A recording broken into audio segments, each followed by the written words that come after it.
Hello students, this particular lecture is about motor units. The importance of motor units, the question, what we're trying to deal with there is that how do we vary the force of contraction? Because if you think about our muscles, I can lift, if say I had a feather on a desk, well I could very easily lift that feather and I would lift that feather in a very smooth, elegant manner. But I could also put like a heavy book or a heavy weight or a cement block on that desk, something very heavy. And I would also be able to lift a heavy object, and I would lift the heavy object in a smooth manner as well. And so how am I able to vary that force of contraction? How is it that my muscle can pick up something really light and do it in a really a smooth manner? At the same time, I could pick up something really heavy instead.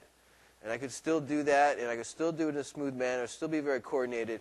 So I can really vary the force of contraction using my muscles. And one of the key ways, and a key aspect of how we vary that force of contraction is something called a motor unit. And a motor unit will be a motor neuron and all the muscle fibers that it will impinge upon, that it will act upon. So if we look here, I have motor unit 1. And motor unit 1, it then will stimulate this muscle fiber and this muscle fiber. So motor unit 1 will stimulate a couple muscle fibers. Now here's motor unit 2. And motor unit 2, in this example, is stimulating 1, 2, 3 muscle fibers. So a motor unit is a motor neuron and all of the different motor fibers that it will stimulate. And so then if we take that into how do we vary force of contraction, when I lift a very light object like a feather, I may use a motor unit that only stimulates a couple muscle fibers.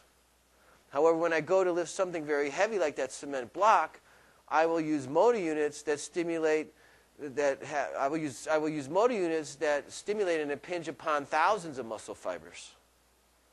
And so when I lift a feather, I use a motor unit that just stimulates a couple muscle fibers. When I lift something like a very heavy block, I'll end up using a motor unit that stimulates thousands of muscle fibers. And so by using these motor units that are of different sizes, I can vary the force of contraction. A very large motor unit or large numbers of motor units would stimulate lots of muscle fibers. I would lift something heavy. I'm lifting something really light. I just stimulate a few muscle fibers.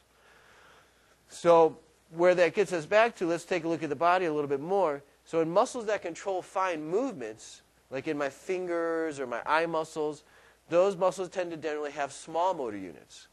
And then vice versa, in my thighs and my hips where I'm supporting a lot of weight, those weight-bearing muscles will have very large motor units.